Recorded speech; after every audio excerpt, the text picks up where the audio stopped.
Makanya kan Rasul mengatakan sebelum menikah itu kan ada 4 pilihan ya kan. Ya boleh memilih karena kegantengannya atau kecantikannya, karena kekayaannya, karena keturunannya.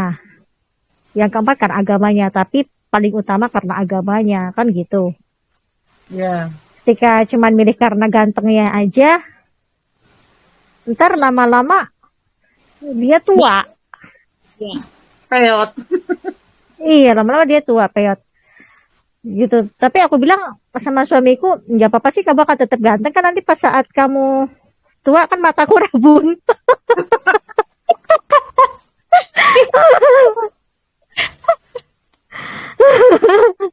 Sendiri dulu. Jadi kamu akan tetap ganteng gitu loh.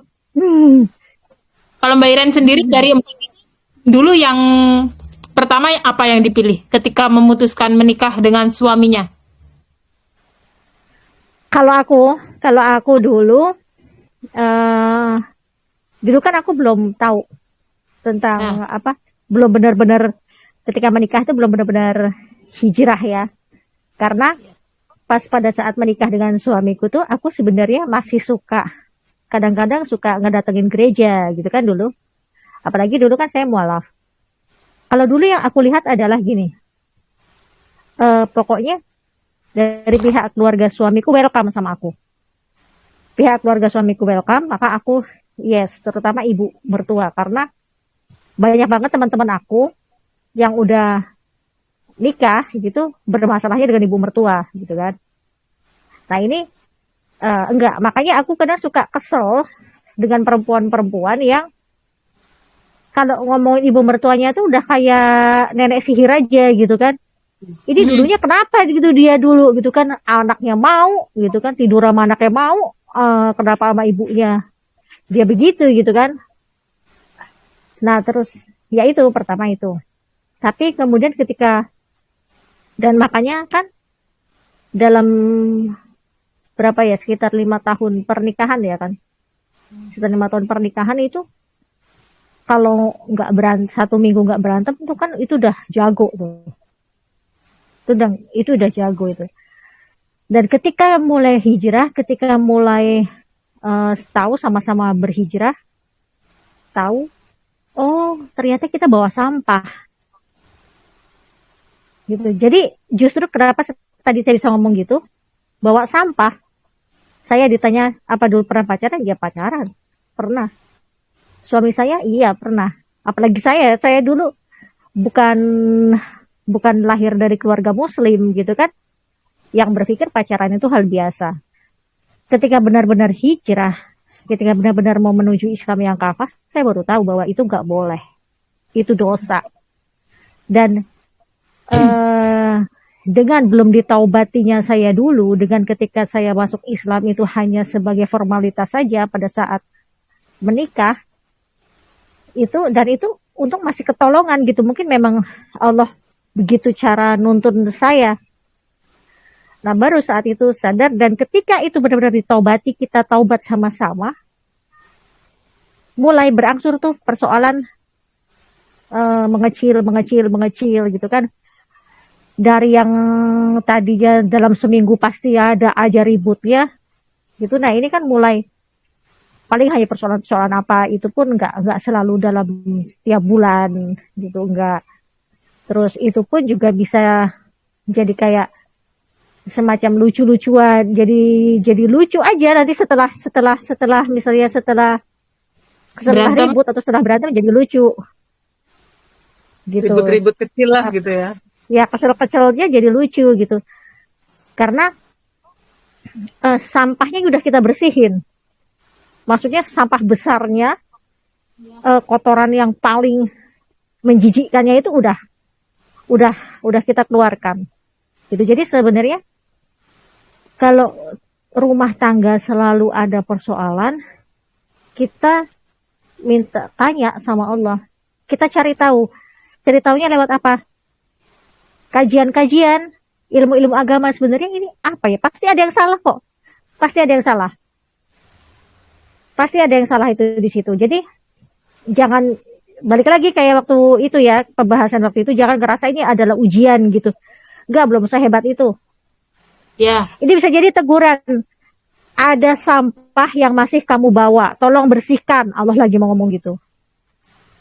Kalau kemudian nanti sudah dibersihkan, ya paling cuma debu-debu kecil, debu-debu sedikit gitu yang hanya bisa disapu dengan ringan, kan begitu. Tapi kalau sampah besar ya harus ditaubati, taubatan nasuha. Itu makanya tadi saya bisa ngomong begitu. ya, ya. Ketika rumah tangga itu pasti anak-anak juga tidak akan mengalami trauma dan tidak akan menganggap bahwa pernikahan itu adalah sesuatu yang menakutkan gitu ya Mbak. Iya. Mm-mm. Ketika orang tuanya udah bersih-bersih dulu, gitu, dan artinya juga tidak akan saling menjelekkan, gitu. Sekarang kan fenomenanya begitu. Oh, cerai, ntar si istri dari pihak perempuannya ngomong begini gitu kan, nanti dari pihak laki-lakinya ngomong begini gitu kan, anaknya bingung, nggak ngerti, bapak ibunya udah viral gitu, dan nanti anaknya sebenarnya bukan soal dia nanti akan ini, sesalah apapun bapaknya itu bapaknya, sesalah apapun ibunya itu ibunya, dia tetap ada rasa sakit ketika dibicarakan. Ya, Ini yang seringkali nggak dipahami ya, dari pihak orang tuanya. Jadi sekedar untuk mencari simpati, kemudian curhatlah di sosmed.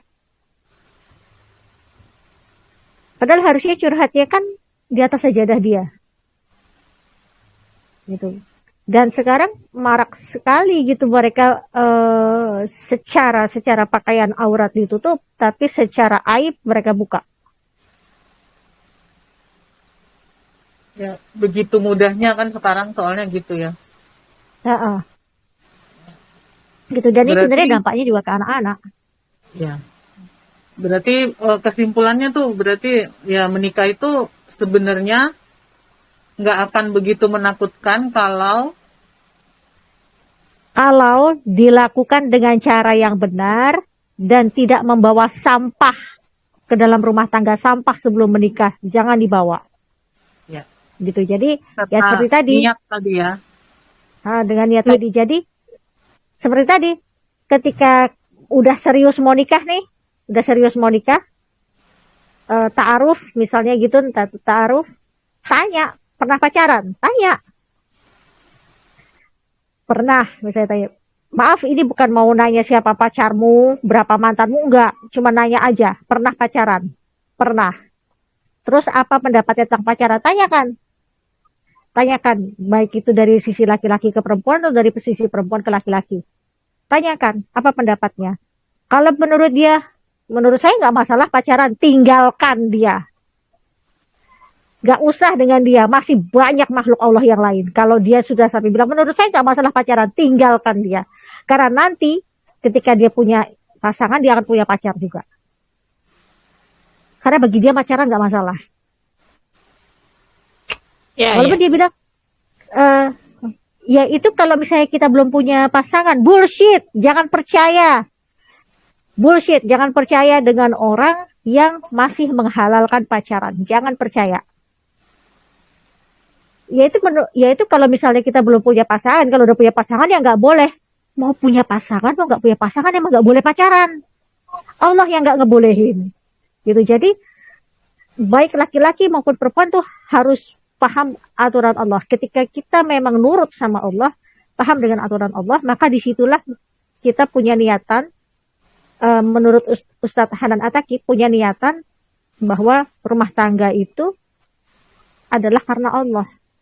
Yes. Karena dengan meniti rumah tangga itu kita mau nurut sama Allah. Kalau dimulainya saja kita sudah beda pendapat sama Allah, tinggalkan itu orang yang beda pendapat sama Allah. Tinggalkan. Cuman akan dapat sakit. Dia bilang, ya menurut gue sih nggak masalah.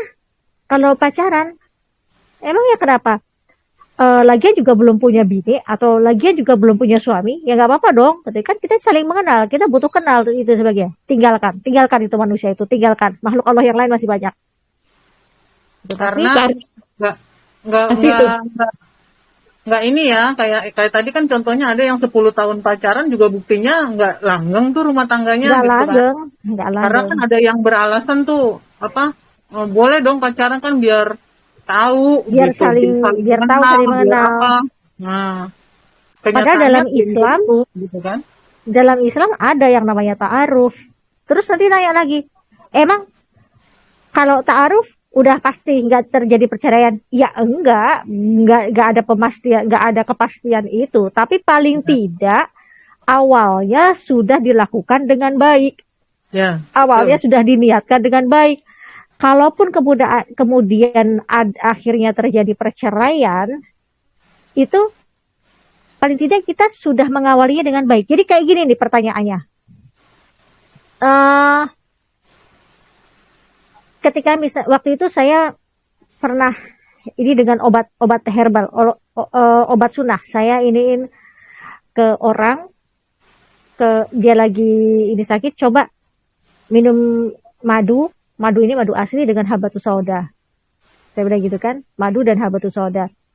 Terus sesekali juga kalau misalnya bisa dengan ininya dengan minyak zaitun, konsumsi minyaknya zaitun. Saya nggak ini dengan yang ini, saya biasanya dengan obat-obatan ini, obat kimia. It's okay, nggak masalah. Obat kimia kalau misalnya memang itu hanya dihalalkan, bukan dihalalkan, dia hanya dibolehkan, ya nggak apa-apa. Tapi saya cuma mau ngomong gini, mau pakai obat kimia ataupun mau pakai obat sunnah yang disunahkan dengan cara sunnah maupun dengan cara tidak sunnah, walaupun dibolehkan dengan cara tidak sunnah, tetap nggak ada jaminan, tetap tidak ada jaminan sembuh. Sama-sama nggak ada jaminan sembuh, kenapa nggak pakai cara sunnah? Dimana walaupun tidak ada jaminan sembuh, tapi dia punya pahala di situ. Ya. Sama-sama nggak ada sama-sama nggak ada jaminan untuk rumah tangganya misalnya kan, kalau sama-sama nggak ada jaminan bahwa nggak akan terjadi perceraian, sama-sama nggak ada jaminan. Kenapa memulainya dengan dosa? Kenapa tidak memilih melakukannya dengan cara yang benar? Ya. Udahlah sama-sama juga ada jaminan kok. Terus kenapa harus milih yang dosa? Ibarat kata kalau ujung-ujungnya cerai, kenapa ngelakuin dosa dulu? Gitu. Pertanyaannya itu. Karena memang ta'aruf itu fungsinya bukan untuk supaya nggak cerai, fungsinya supaya nggak dosa. Ya. Ya. Tak kenal maka ta'aruf. Itu jadi yang perlu dipahami dengan generasi Gen Z nih ya, Gen Z ya. Beda ya jadinya. Iya, jadi beda gitu. Islam tidak membolehkan pacaran, tapi ada ta'aruf. Ta'aruf itu pun juga nggak berduaan gitu kan. Jadi dari pihak laki-laki datang, pihak laki-laki loh yang datang ya, bukan pihak perempuannya yang datang ke laki-laki yang datang ke perempuan, entah itu sendiri ataupun bersama mahramnya. Kalau bisa mahramnya perempuan gitu, tapi kalau nggak bisa ya pokoknya mahramnya. Nah, tapi kalau dari pihak perempuan ini harus ada yang dampingi, mahram laki-lakinya, kalau bisa ya ayahnya atau kakak laki-lakinya atau adik laki-lakinya yang udah balik gitu, bukan adik laki-lakinya yang nanti Masih malah bayi. merusui ta'aruf gitu, ntar ini lagi ta'aruf malah ngajak main halma.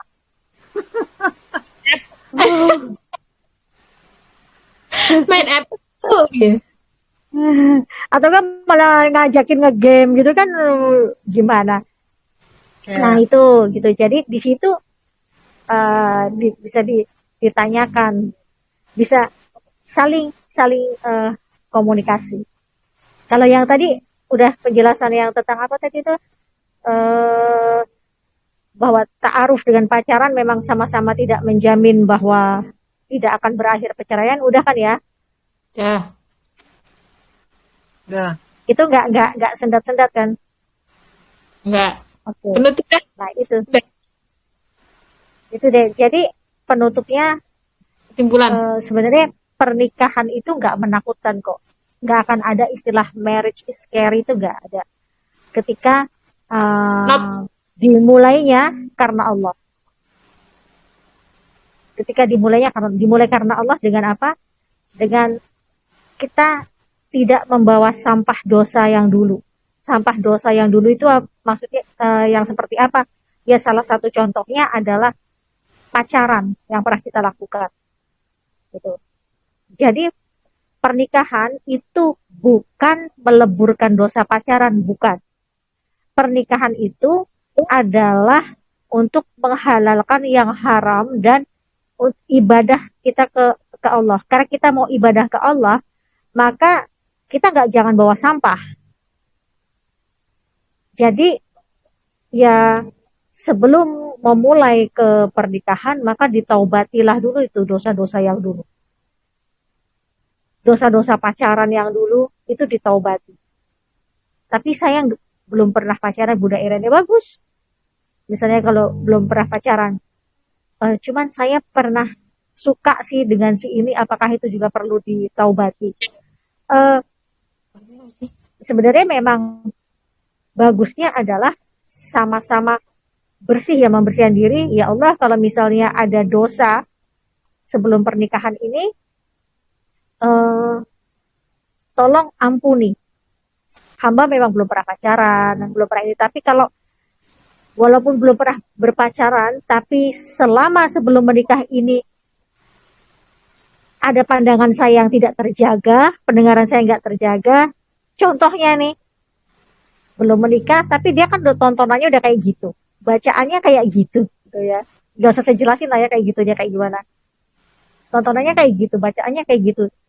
Dengan kemudian dia menikah, kalau belum ditaubati, itu hanya akan menjadi penyaluran kepornografiannya dia itu.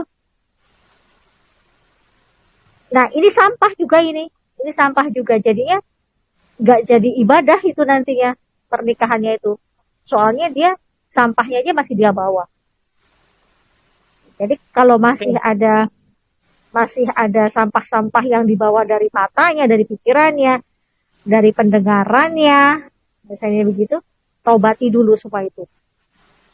Bukan hanya soal pacaran, tapi juga soal pandangan yang tidak terjaga sebelum menikah. Jadi itu saat ta'aruf boleh ditanyain itu. Boleh ditanya, pernah nonton video porno, pernah baca itu, tanyain semuanya. Bukan untuk mengorek dia itu, tapi mau nggak kalau kita sama-sama bertaubat gitu. Kita taubatkan semua itu sebelum menikah. Taubatan nasuha. Ibaratnya dimulai dari nol. Ya, dimulai dari nol. Udah bersih-bersih dulu. Gitu. Dan paling bagus lagi kalau istikharah gitu kan. Kalau udah dimulainya dengan istikharah. Dan sudahlah dia dengan ta'aruf, dia masih juga dekat sama dia, masih juga nanya dengan Allah itu. Jadi semuanya memang udah on the track karena Allah dia memang udah menujunya, udah nurut gitu, udah dari awalnya memang udah niat mau nurut sama Allah. Udah, insya Allah nggak akan ada marriage is scary. Itu dari aku. Ya. Itu aja dari aku. Udah cukup kali ya. Mbak Tari, Mbak Feti. Ya, aku cuma mau bilang semoga semua pernikahan kita sakinah mawaddah warahmah fil jannah. Amin. Oke, cukup ya kalau begitu. Kalau ada yang masih ingin masih ingin ditanyakan atau ada yang